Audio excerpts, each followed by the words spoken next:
Et donc on part déjà sur un ennemi pour la traque mortelle, déjà contre Yuji.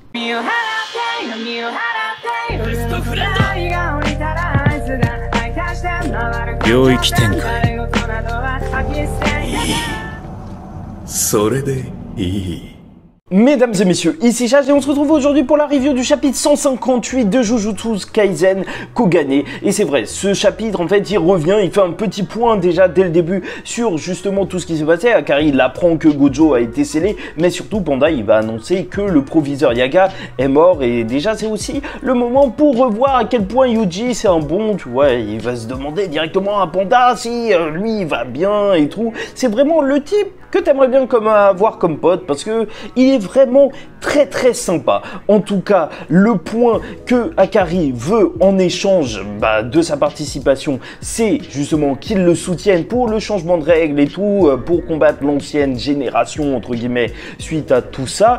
Et ce sera fait justement grâce à Megumi qui est assez intelligent. Franchement, lors de cet arc, il a géré, tu vois, surtout au niveau de son intelligence, il a réussi à gérer, à comprendre la technique de Kirara, et même là, il joue de son statut du chef de clan Zenin. Et en soi, ça, c'est un truc qui est juste excellent. Voir la tête d'Akari qui change directement quand il se rend compte que c'est le chef du clan Gojo, enfin Zenin, oh purée, c'est juste parfait.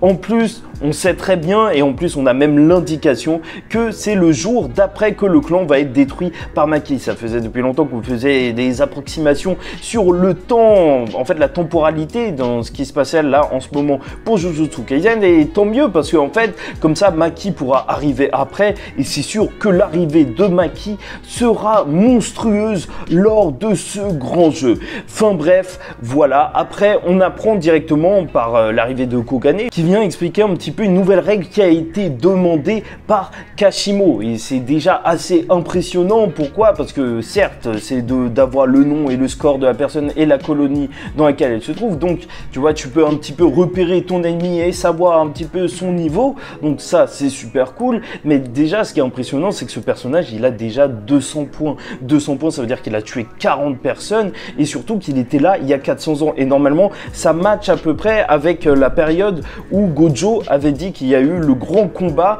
entre le chef du clan Zenin et le chef du clan Gojo. Donc ça se trouve que c'est un personnage qui en sait beaucoup sur tout ça, et ça devait être une époque assez tumultueuse. De toute façon, il dit que là les exorcistes ils valent rien du tout. En tout cas voilà, ça cache beaucoup de choses, surtout que ce personnage en veut énormément à Sukuna. Et c'est vrai qu'on peut s'attendre à plusieurs ennemis en fait, vu que c'est le roi des malédictions et qu'il a vécu il y a longtemps, tu vois, et que c'était l'âge d'or des malédictions, en soi qui en veulent à Sukuna. Et là, c'est vrai que ça prend une toute autre dimension. C'est quelque chose à laquelle j'avais pas pensé, au fait que Sukuna, il pourrait être target, mais littéralement à fond.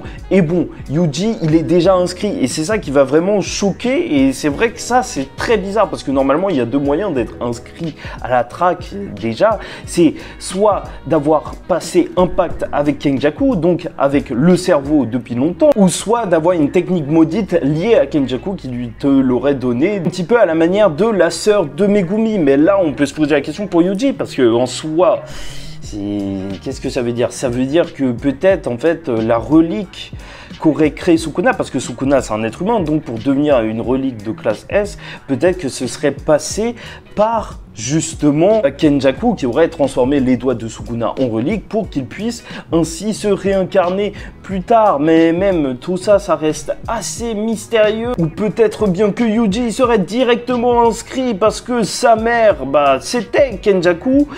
Enfin, d'après ce qu'on a vu dans le flashback, tu te souviens de sa mère avec les petites croix et tout.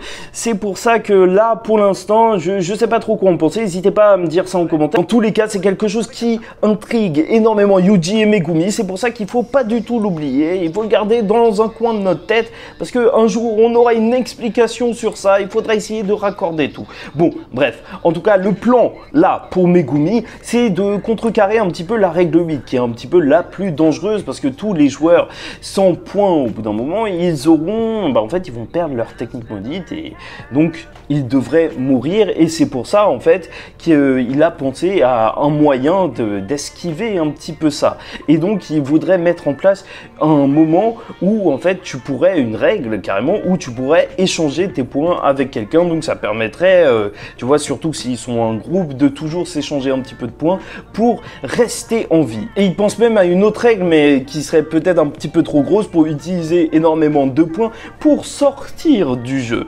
Mais ça, c'est autre chose. Mais en tout cas, en fait, là où c'est très fort, c'est parce que il se dit qu'en fait, vu que tous ceux qui ont passé un pacte avec Kenjaku depuis 1000 ans, ils participent à ces jeux, alors il y a sûrement des personnes, tu vois, comme Sukuna. Enfin, Sukuna, on sait pas trop c'est quoi son lien avec Kenjaku, on ne sait pas. Mais en tout cas, il y a sûrement des personnes qui sont pas vraiment intéressées par ce jeu et qui jouent juste pour jouer comme ça et qui ont énormément de points. Et c'est donc ça leur objectif, trouver une personne avec énormément de points pour pouvoir justement installer cette règle au lieu de tuer 40 personnes, tu vois. Ça fait pas trop esprit shonen et surtout ambiance. Là, Yuji, il n'est pas dans ce mindset pour tuer 40 personnes. Bon, donc, ils ont deux objectifs. C'est donc déjà de retrouver l'ange, ça c'est le premier, pour effacer justement le sort et que Gojo soit libéré. Et ensuite, soit trouver Hajime ou Hiromi, donc les deux qui ont 100 points. Et voilà, c'est tout ce qu'on a à dire pour l'instant. C'est vrai que c'est assez mystérieux parce que ce personnage qui compte retrouver, il a un marteau de juge un petit peu et c'est pas sans nous rappeler Nobara.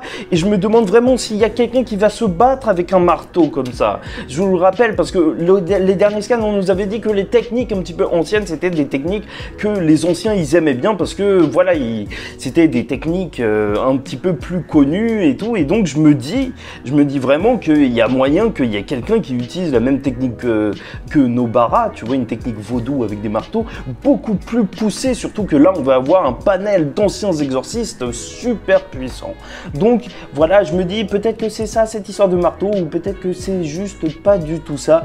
En tout cas, il faut aussi se dire que le Game Master, normalement, il peut décider plus ou moins des points que valent une personne et surtout pour Yuji, là, faudrait voir si en fait il serait considéré comme Yuji, exorciste, blablabla, ou Sukuna. Parce que si c'est Sukuna, je pense que si tu le bats, ça vaudra 500 points.